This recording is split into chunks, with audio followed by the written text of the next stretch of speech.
Hello and welcome along to episode 5 of this new Cricket 19 career, the England years, with me, Daniel. We're picking off with the same pro that we had in our first career over a year ago on the channel, but this time we're picking up as he reaches international level and a regular test place with England. We're going to be focusing on all the things an international pro would. The big games with England, big milestones, big moments in an international career, and some of the T20 franchise tournaments as well, the world-renowned ones that players play in. And hopefully this will all culminate in Ash's success, either away from home in Australia at the end of this year, or in England in 30 months' time in game. So we'll wait and see what happens on that front. But as you can see, we are back just after we left off last time at the end of day 1. We've got about 45 minutes of the evening left at most, not many overs left at all. And it's day 1 of the test match away at Sri Lanka. So for those of you that have missed any of the series so far, or missed the last episode where we had our first bowling innings from this match, please do click back in the eye above or you're about to get a spoiler. And to give you a chance to click over, a quick thank you to everyone who supported this series so far. If you are enjoying it, please do put a thumbs up on the video, it does make such a difference. And if you haven't already, subscribe down below for daily FM20 content, 2 episodes a week from this series, a weekly live stream every Tuesday morning from Football Manager as well, and then on Sunday a stadium review series from the real footballing world. So plenty of content this summer, both on this channel and over on my podcast one. We've been interviewing loads of professional footballers during lockdown. We've also had lots of topical podcasts, and hopefully soon we'll have matchday vlogs again as we can go to live football, and I'm hoping to do some from cricket when it's back as well. So we'll wait and see how that goes. But thank you so much for all of your support. If you haven't clicked over yet, I'm afraid you're about to get the spoiler.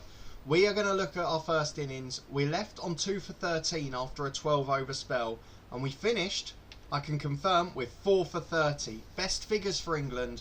We have enjoyed the subcontinent, we have enjoyed the spin conditions. We got 2 more wickets, one was caught on the boundary, Kamindu Mendy's going for a massive shot to long on, and unfortunately picked out Moeen Ali in the field, and Angelo Matthews bowled LB as he went to try and slog one down the ground. 4 wickets for us as we bowl Sri Lanka out as a side for 275. 85.5 overs suggests we'll only actually have about 4 this evening, so maybe it's a 6 o'clock finish. But the most important thing for us is let's be in at the end of day 1, let's build ourselves a good test innings, and let's try and get to a half century. So I'm not quite sure how long this episode will be or how long we show, and I'm not sure yet how many will be highlights of course or how many will be close escapes. But we'll get into the last few overs of the day and see if we can see off the new ball here. James Vince, our partner, just as it was for the Ireland game. He got a century in that one. We were out for 40 looking good. So we might have to build a bit more slowly this time, but hopefully we won't make one of those concentration lapses. Let's go and get into it and see how we get on. As we head into the first ball from the right hander over the wicket, still space on that leg side which we like so much. Let me know how you think we'll get on, get your predictions in. We tried to play leg side, but that is a good full delivery. And the first ball has beaten the outside edge and gone straight through to the keeper. Lots of slips in, so I'm reluctant to play outside off. It will probably just be the one that drigs onto the leg stump. Well, like those ones, we can get them away, and we have timed that beautifully. Only took one eye opener, and then we have got in with a second ball, and we have got our first boundary overseas. 4 without loss, and that is a great start to loosen up the confidence and get the bat moving. Let's see if Kamara can recover from that one. Is he going to go back to his good line from the first ball? No, he goes short instead. We're just going to duck out the way of that, but that is a hostile delivery. Here he comes again. Can't be going short too often in this one. Goes full, we get it away. And that man's not on the leg side, so it's a very slow outfield here. Doesn't look like it was going to reach the boundary, but they're so far away, the fielders, that it's managed to get there. Just trickles its way to the fence, and we're now 8 off 4 balls. And similarly to Ireland, they keep leaving this leg side field. Now we're not going to go as attacking as Ireland. We don't need to go the aerial route or get too boisterous, as that one's clipped away. It will probably just be 2. And even then, for a poorly timed shot to the leg side, it didn't deserve it. But the field settings are all wrong. 10 for us off our first 5 deliveries, and James Vince will see off the over. I don't know what's happened to my maths today. Of course 2 does not mean I'm off strike. Why on earth I thought that, I don't know. It's outside off though, so we just have to leave it through. 10 off the first over, what an achievement that is. Now can James Vince survive at the other end, or will we lose a wicket this evening? Well, James Vince took 3 deliveries to get off the mark. We defended a short one the first time, and now one's beaten the outside edge. It looked like it wasn't going to swing away, but that is a great bit of bowling. This is a much bigger challenge. No wonder it took Vince 3 deliveries. Can we get something off the final ball of the over? At the stumps, it's a bit poorly timed. It's not going to reach the boundary. But again, there's no fielder there, so we're guaranteed 2 as long as we make a connection. A good way to finish the over. And we move on to 12. This is all going very well. Plain sailing so far. Vince enjoying Kamara's bowling as well. Off the mark with the first ball of the over. We're going to try and go to the leg side. There's just so much space there. We have to go for it. And again, we didn't time it well. We didn't actually get a good connection. It was very high up on the bat. But it's gone away for 2 because there's no fielder there. And equally, we're tiring the people in the circle. They're having to run out to the boundary. And that benefits us. We're coming towards the end of the day. Must be the last over or penultimate one. It's a full delivery. We love them. I am beautiful on the full length ones. It's definitely our speciality. And we smashed that to the boundary for 4. What a fantastic shot. Plenty of power. And we're going along nicely here. 18 off 11. Normally in the county championship and the Sheffield Shield, we don't score that quickly. So to do it here is bizarre. Oh, we're out. That's LB. Oh, we got too excited. We said we were brilliant against full length deliveries. It looked like it was going miles outside off. And it's hit us straight on the back leg. Do I challenge it on the hope that it's going wide of the stumps? But at worst, it's going to be umpire's call, isn't it? I mean, we're going to do it because we're arrogant and that's what we do. And because it's going to help the series if we stay in. But this could turn out to be a very short episode. James Vince has survived the day. We might not have. Please, please, please let this be going wide of the stump. It's hit us in line, but I'm not sure. If that's not swinging back in, we might be alright here. It's hit us basically in line with leg stump. I think, unfortunately, it's probably going to be umpire's call. What do you think? I mean, the in-line, it pitches fine. Got to be going wide. Got to be. Oh, it's umpire's call. Oh, it was so close. Oh, it's under half a ball as well.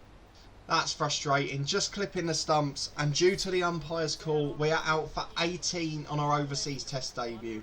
Thankfully, we did brilliantly with the ball. Otherwise, we wouldn't be keeping our place in this side. But as it is, our first innings comes to a premature end. So let's see how England get on in the innings and we'll find out where this match will be left. Right, for those of you that have been kind enough to stick along, I do appreciate your support. And to show that, I'm going to show the first over from the bowling spell in the second innings. But let's take a review of where the match is. And I think it's fair to say, most of the other batsmen didn't struggle with the conditions. England declared on 545 for 5.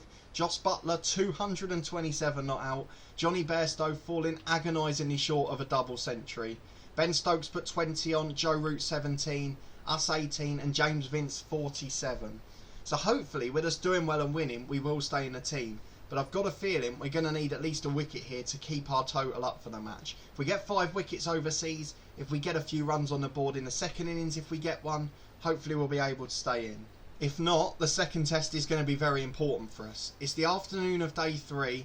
If we look at Sri Lanka, they are so far 102 for 2, so we should have to bat again. The first 2 are out, both run outs, which is bizarre. Carter running them out. Is he the 12th man? I don't recognise him in the team list. He's not, so Carter must be the 12th man. But they've currently got Samara Wickrama at the crease, a man who we had a brilliant spell against last time. But he couldn't get off the mark against us because we were bowling at him from the start. This time he's on 40 already, so will he be a different proposition? Thiramani's at the crease as well. He's the left-hander, I think. But for us, this could be an important moment. Sri Lanka trail by 168, and we either need another brilliant bowling spell to keep us in the side, or we need to get to bat again and stay unbeaten until the close. So let's go in and bowl the first over. We'll then do the rest of the innings off camera, and if we bat again, we'll come back to see how we do. Let's go and test ourselves against our favourite batsman so far. Okay, sticking with our favourite field, the one that got him out, and we're going to start with the top spin delivery. I'm imagining the pitch won't have got any better. We're straight at the stumps, hooked away to the man at point. All they think about running, but there's never beating a man in the outside circle there.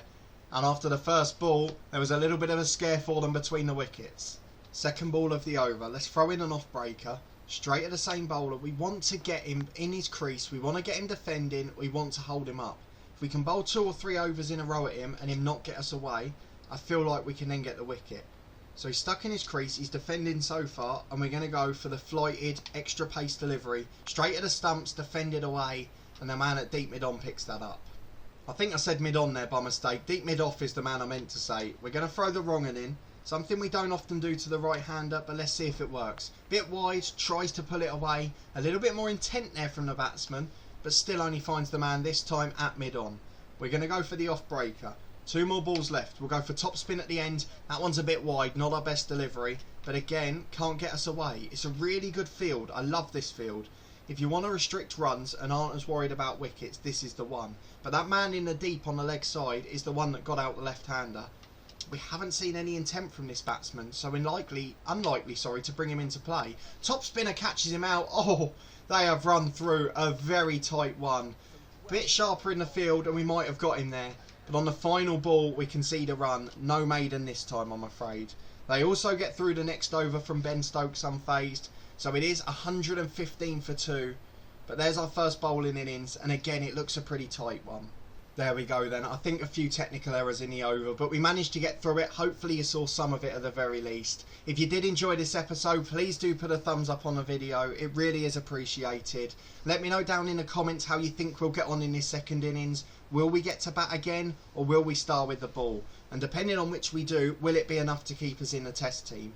I think later on, as a bowling figure, perhaps we could be bigger in this side. And maybe as we reach captaincy later in the career, we drop ourselves down the order. I don't know if that's an option, but we'll think about that as we move along. In the shorter forms of the game, that's certainly the plan.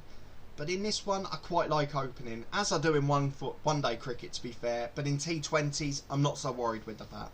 But let me know what you think we should do when we get to that stage, and whether you think we'll survive in this side. But in the meantime, thank you again for your support. Please do subscribe down below and turn those notifications on. You'll get alerts as 2 episodes a week released from this series, as well as daily FM20 videos as well. There's also a weekly stadium review series from the real footballing world every Sunday, as well as a weekly live stream series from FM20 on Tuesday mornings. If you want to hang out and find out a bit more about me, that's the perfect time to do so. I really do enjoy interacting with you, and Football Manager's not the most important part of that. So it doesn't matter hugely if you're a Football Manager fan or not. It's just about having a chat. We talk all topics, so please do pop along if you can. It really does make a difference. If you're a football fan though, please do also try and check out our podcast channel. We've got interviews with loads of professionals at different levels of the game, both past and present over the lockdown period. We've got plenty more lined up to come as well. So I think hopefully no matter who you support, we'll have a little bit of content for you. There's also topical episodes there about certain big events popping up. So the latest one about League 1 and 2 ending and the playoffs being decided on points per game, for example. As well as one about my beloved Luton Town and the new manager coming back for a second spell, and a contract crisis at Charlton too. So there's a few different bits on there. Please do check them out if you're able to. Hopefully we'll have matchday vlogs to add to that soon. We were doing them prior to the lockdown, and we're hoping we can go to football again soon, no matter what level it is, so we can start to bring you some live action. But again, thank you for your support over on both channels for all the content. It really is appreciated, and particularly for this new series from Cricket 19 as well. And hopefully I'll see you next time as we finish off this Sri Lanka game. Will we be back for the second test, having bowled out Sri Lanka, or will we be back with the bat at a chance of redemption? Let me know what you think in the comments, and hopefully I'll see you on Saturday to find out.